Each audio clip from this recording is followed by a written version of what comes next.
Bom dia, boa tarde, boa noite, boa madrugada para você que está me assistindo. Meu nome é Marlon Ricardo, eu sou advogado, criminalista e professor de Direito Penal e nós vamos falar hoje sobre cálculo do valor dos honorários, cálculo do preço dos honorários, tá bom? Valor é aquilo que você passa, preço é aquilo que você vai cobrar. Algumas coisas que você tem que levar em consideração para você calcular o seu honorário para evitar que, primeiro, você leve um prejuízo muito grande. Às vezes, principalmente nós que trabalhamos na área penal, nós ficamos com aquela gana de o dinheiro que está entrando agora é um dinheiro muito alto e não pensamos que esse processo ele pode demorar anos para acontecer, anos para terminar, tá bom? Eu vou falar com vocês sobre algumas coisas que você tem que levar em consideração para que você desenvolva um valor de honorários que seja condizente com aquilo que você pretende apresentar. Não vou falar com vocês ainda sobre formas de você cobrar honorários, à vista, não à vista e assim por diante. Se você quiser alguma coisa desse tipo, você aproveita, dá uma curtida nesse vídeo aqui, compartilha com seus amigos e coloca um recadinho aqui embaixo que eu tô lendo todos os recados e se tiver gente pedindo, eu vou fazer um vídeo nesse sentido também, com certeza, tá? Então coisas que você tem que levar em consideração para você calcular o preço dos seus honorários. Primeiro, a mística relacionada ao poder aquisitivo do seu cliente. O poder aquisitivo do seu cliente, ele é relevante para você calcular o valor que você pretende cobrar? Sim, mas não é pelo que as pessoas costumam dizer, se o cara tem muito dinheiro, então ele pode me pagar mais, então por isso eu vou cobrar mais, eu vou cobrar de acordo com o carro que o meu cliente tem. Isso é balela, meu amigo, porque isso não representa absolutamente nada, tá? O que interfere em relação à questão de você graduar o seu valor, o seu preço, em relação à capacidade aquisitiva que aquele cliente tem, se o cliente tem uma capacidade aquisitiva muito alta, ele pode estar preparado para um valor alto. Então é interessante quando você conversar com ele, que você tente entender em que ambiente que ele vive, tá? Porque se ele está acostumado a contratar advogados para a empresa dele que são caríssimos, e você pode ficar sabendo disso ouvindo ali, não, qual que é o seu advogado da empresa? O fulano de tal. Se você passar para ele um preço muito baixo, ele vai vincular aquele preço ao seu valor. Então ele vai pensar que o teu valor é baixo assim como o preço é baixo. Então ele vai achar que está enganado e que disseram para ele que você é bom, mas na verdade você não é. Então você não está cobrando dele a mais porque ele tem como pagar mais. Você está cobrando dele um valor que seja condizente com o seu trabalho, que seja respeitoso ao seu trabalho e que ele não vá pensar que você está cobrando muito barato e portanto você é ruim, que você não faz ideia de como cobrar. Então também tem que se levar isso em consideração. Mas o ponto principal que você tem que levar em consideração é o tempo. É o tempo que você vai gastar para cuidar daquele processo. O ideal, no mundo maravilhoso, eu não estou dizendo que eu faça isso porque eu não faço, é você ter uma noção de quanto que é o seu custo hora, tá? Se você tiver a possibilidade, tiver a capacidade de fazer uma tabela para isso, é você colocar tudo, custo de secretária, custo de telefone, custo de energia elétrica, de aluguel, de escritório, de OAB, colocar tudo num bolo só para você ter uma noção de quanto que você custa por hora, quanto teu trabalho custa por hora. Mas isso é no mundo mágico, no fantástico mundo de Oz, tá?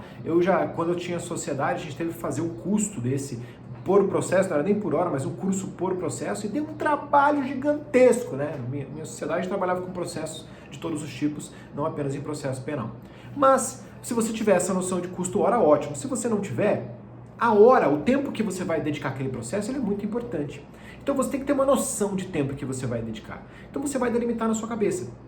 Se você vai gastar muito tempo para fazer a resposta inicial, qual a possibilidade que tem de uma sentença absolutória ou uma sentença condenatória, se por acaso é uma coisa que vai precisar de prescrição, então vai demorar mais tempo com você vinculado a esse processo. E o tempo não esse processo vai ficar 10 anos comigo. O tempo eu vou gastar provavelmente X horas, 20 horas, 30 horas com esse processo.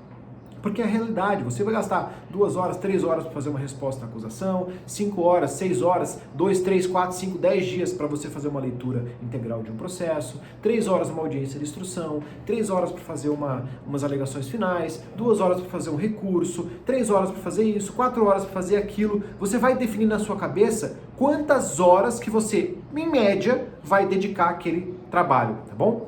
Para você ter uma base de valor. E para você saber quantas horas que você vai dedicar àquele trabalho, você tem que saber alguns elementos do processo.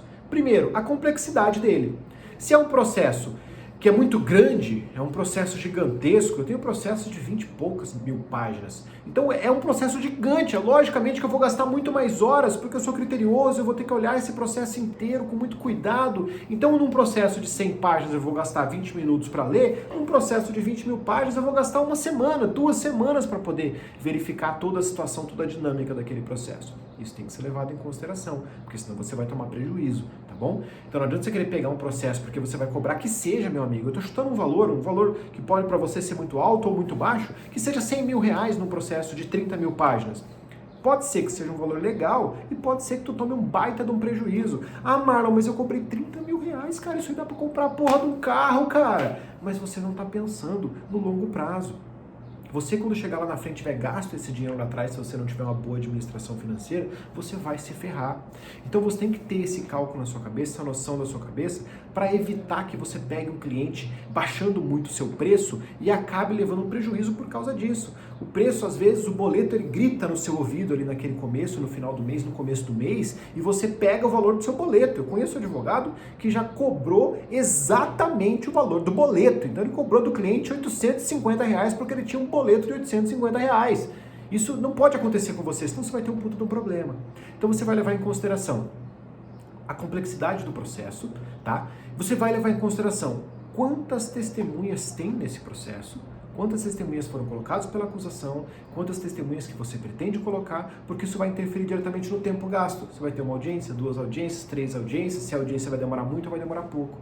Outra coisa que você vai levar em consideração é quantos réus existem nesse processo, porque cada réu leva um número X de audiências, cada réu tem um interrogatório diferente, cada réu vai apresentar uma alegação final diferente, no final você vai ter que ler todas as alegações finais que existirem naquele processo para você poder fazer. Cada réu fazendo uma alegação final diferente vai interferir diretamente no teu recurso, o teu recurso vai ser mais complexo, então isso tudo tem que ser levado em consideração. Ah, Marlon, mas eu não tenho parâmetro para iniciar nesse pensamento, eu não tenho noção de como começar nisso. Você começa com a tabela do OAB. A tabela do OAB existe para isso. Ela é um valor mínimo de cobrança de alguém que está te falando, ó, se você cobrar menos que isso, você vai ter problemas. Esse problema pode ser tomar um prejuízo, ou esse problema pode ser ficar visto no mercado como alguém que cobra muito barato. Mas é um problema e você tem que levar isso em consideração. Então você pode pegar como base a tabela do OAB. O mínimo da tabela do OAB normalmente é um valor razoável para você fazer um processo que não vai te dar prejuízo. Caso você não tenha noção de quanto cobrar mais, você pode cobrar 2 vezes, 1 vez e meia, 3 vezes, 10 vezes a tabela do OAB, porque você tem uma noção razoável. A tabela do OAB fala de processos simples. Se você precisa de um processo complexo, você pode colocar, não, meu valor vai ser 2, 3 vezes a tabela do OAB.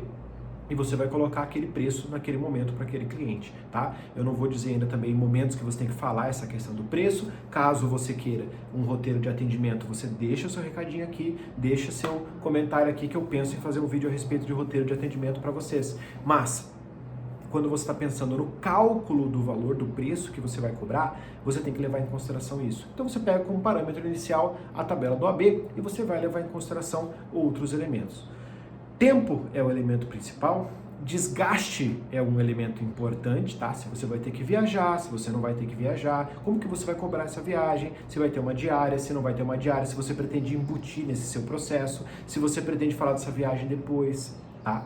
Se você vai ter que fazer sustentação oral, por exemplo, no HC, no TJ, no STJ, e você já coloca isso tudo embutido no seu valor de honorários inicial, ou você diz para o cliente que vai ser cobrado no futuro X ou X por quilômetro, ou um valor X diário mais o seu custo a respeito daquela viagem. Isso tudo tem que estar definido e colocado naquele seu contratinho básico que tem que ter sempre no começo. Então você vai levar em consideração isso tudo e ao final, o último fator que você vai levar em consideração é o teu valor. Tá? Você tem que ter uma noção do teu valor. Você tem que ter uma noção de como aquele cliente chegou ali. Se aquele cliente chegou ali porque você apresentou para ele um bom resultado, o teu valor sobe com aquele cliente. Se aquele cliente chegou ali porque ele olhou na rua e viu você passando em algum momento, ou porque passou na luz dele no sonho e falou assim, tenho que ir no escritório daquele advogado, o teu valor é menor. Se aquele cliente não te conhece, nunca ouviu falar de você, o teu valor é menor do que se ele te conhece e você já tem um nome para ele. E esse nome não precisa ser um nome nacional, pode ser um nome para aquele cliente, individualizado. Se você tem um valor maior para aquele cliente, você sabe que a dificuldade, provavelmente, ele não vai sair dali tão fácil. tá? Principalmente se ele já veio de um outro cliente do qual você cobrou um valor específico. Você tem que traçar esse outro cliente como parâmetro de valor para aquele. Não pode ser um valor menor do que o valor que foi cobrado do outro cliente. Pode ser 10 vezes maior? Pode. Ainda mais porque você pode ter tido esse cliente que indicou há 10 anos atrás. E agora você é outro advogado, você tem outro nome, você tem outra capacidade, você aumenta o seu valor em relação àquilo. Aquela pessoa que ali está pelo seu resultado, ela pode pagar mais para você do que aquela pessoa que está ali sentada e que você não é nada para ela, é só uma pessoa que ela viu por aí ou é só um nome que ela encontrou no Google. Então tome cuidado, porque o último fator que você tem que levar em consideração é o teu valor.